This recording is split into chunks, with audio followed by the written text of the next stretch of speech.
à toutes et à tous, bienvenue dans cette nouvelle vidéo qui porte sur les amortissements. Alors, qu'est-ce qu'un amortissement? L'amortissement, c'est un terme comptable qui permet d'apprécier l'usure d'une immobilisation dans le temps.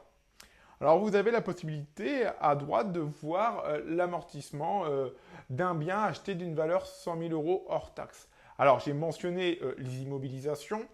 Il faut savoir qu'on peut amortir du matériel, qu'on peut amortir des bâtiments. Et donc, si j'amortis un bien de 100 000 euros sur 5 ans, on se retrouve mathématiquement à avoir un amortissement de 20 000 euros chaque année. Alors, pourquoi avoir une telle représentation? Pourquoi avoir des amortissements? Tout simplement parce que si j'achète un tracteur dans une entreprise, dans une exploitation agricole, ça va de soi qu'il ne va pas s'auto-dissoudre au bout d'un an. Le tracteur, il va être là pendant plusieurs années. Donc, je ne peux pas affecter la charge du tracteur sur une seule année. Sinon, je n'aurai pas une image fidèle de la comptabilité de l'exploitation. Et je vous rappelle qu'il est essentiel et impératif en agriculture, comme toute autre entreprise de d'autres secteurs, d'avoir une image fidèle de l'entreprise. Donc voilà pourquoi on a des amortissements, chose qu'on ne va pas retrouver pour de l'engrais, de l'alimentation pour les animaux ou encore de la semence.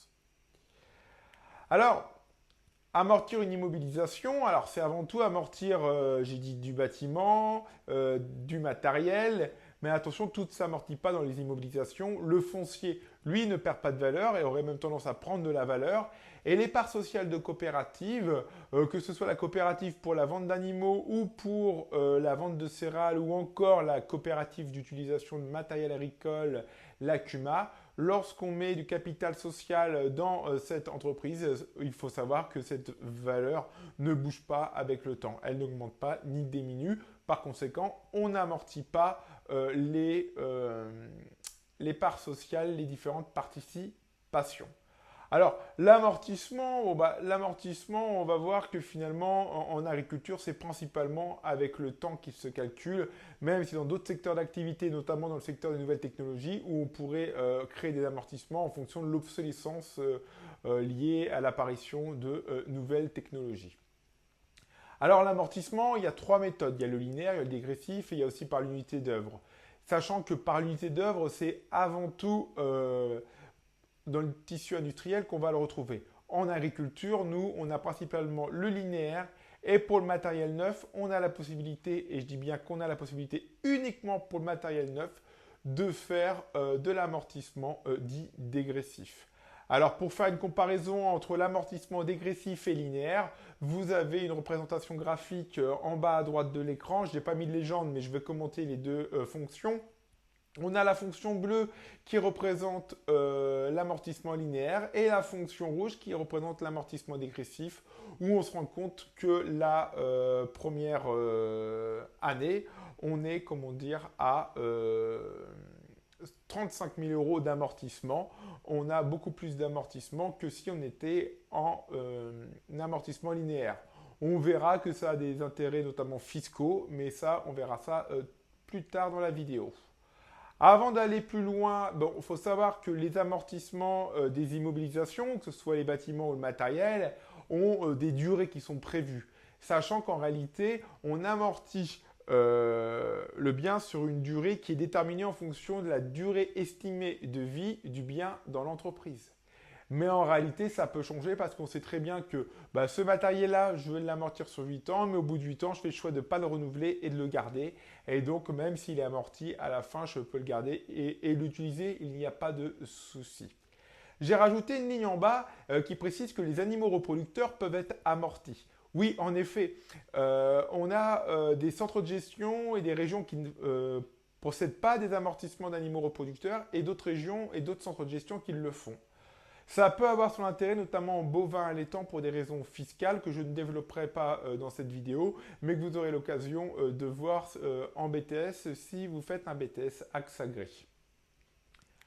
Alors, maintenant, on passe à l'amortissement linéaire. L'amortissement linéaire, vous l'avez dans le tableau avec des années, des valeurs de début d'exercice, où mathématiquement, la première année, on est à 100 000 euros. En tout cas, on a l'amortissement de 20 000 euros chaque année et l'amortissement cumulé par la suite Mais le plus important, c'est de voir que chaque année, finalement, la valeur nette comptable diminue de 20 000 euros. C'est relativement simple.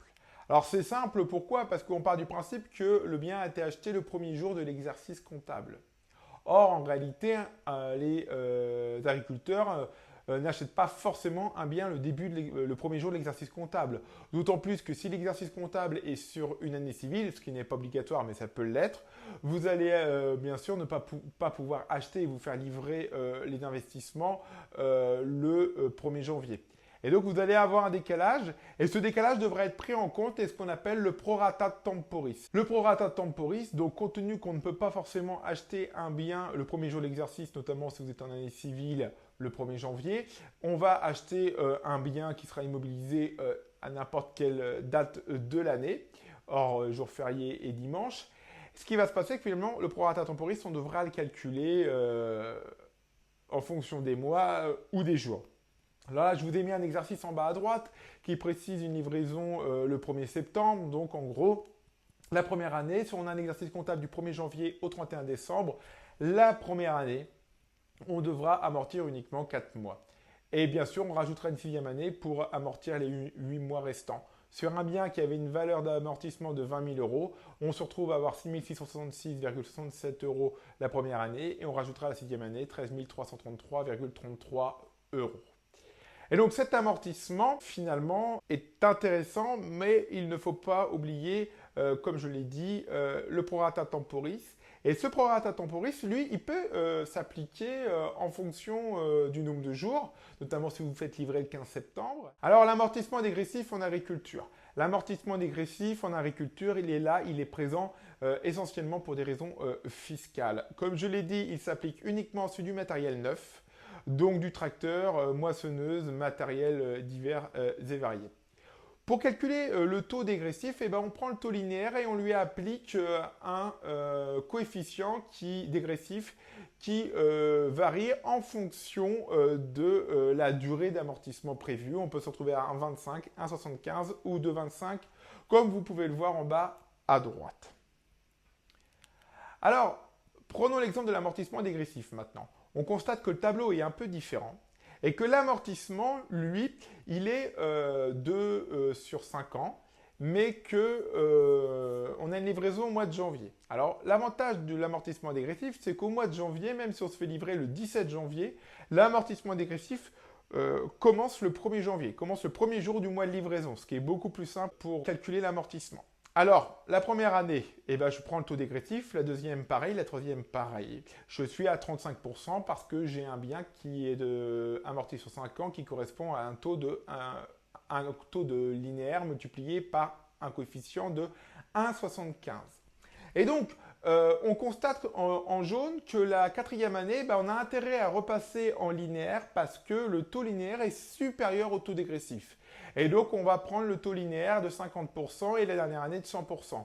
Dans tous les cas, vous n'avez pas le choix de repasser en linéaire au bout d'un moment parce que si vous prenez 35% d'une valeur résiduelle, à chaque fois, mathématiquement, vous ne pourrez jamais atteindre 0. Donc, vous devez impérativement repasser en linéaire la quatrième année dans cet exemple. Dans d'autres exemples, ça peut être la troisième ou la sixième, etc. année. Ça change selon les variables de l'exercice. Alors, dernier point sur la fiscalité que vous aurez l'occasion de développer en BTS, les plus-values. Alors, les plus-values, qu'est-ce que c'est? Avant d'aller plus loin, on va revenir en arrière et on va prendre la valeur nette comptable dans le tableau en dégressif. Si je fais le choix de vendre mon bien au bout de la 5e année, à la fin de la 5e année, 30 000 euros. J'aurai 30 000 euros de plus-value parce que j'ai une valeur résiduelle de 0 euros. Si je fais le choix maintenant de vendre mon bien au bout d'un an, parce que j'estime qu'il ne répond pas du tout à mes attentes et que c'est une erreur de casting au niveau de cet investissement. Je revends mon bien 80 000 euros. Je ferai 80 000 euros moins les 65 000 euros de valeur nette comptable et j'aurai une plus-value de 15 000 euros. Cette plus-value, elle sera taxée soit au bénéfice agricole, soit au niveau de la flat tax qui représente à peu près 30% de la valeur. On aura une imposition à ce niveau-là. Mais attention, l'imposition aux plus-values n'est effective qu'à partir du moment où l'agriculteur réalisent plus de 350 000 euros de chiffre d'affaires. D'autant plus que ces 350 000 euros de chiffre d'affaires en EURL et en GAEX sont à pondérer par rapport au nombre d'associés présents dans la société. Ça veut dire qu'en GAEX, 350 000, deux associés, c'est 700 000 euros. Attention, c'est au prorata des parts sociales dans la société. Donc, bien sûr, c'est à nuancer.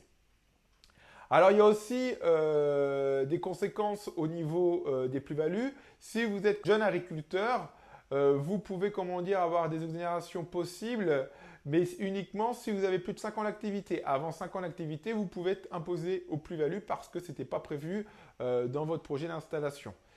Et on a aussi des exonérations possibles au niveau des retraités, parce que sinon, ils pourraient se retrouver avec des montants d'imposition de plus-value très conséquents les dernières années, notamment lorsqu'ils procèdent à une vente d'actifs et lorsqu'ils vendent tous leurs biens.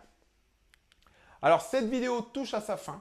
Vous avez la possibilité d'avoir un complément au format PDF du cours en scannant le QR code et idem, vous pouvez avoir une auto-évaluation. J'espère que cette vidéo vous a plu. Je rappelle qu'elle est là en complément du cours, qu'elle n'est pas là en tant que cours. En tout cas, je vous remercie et vous dis à bientôt pour une nouvelle vidéo.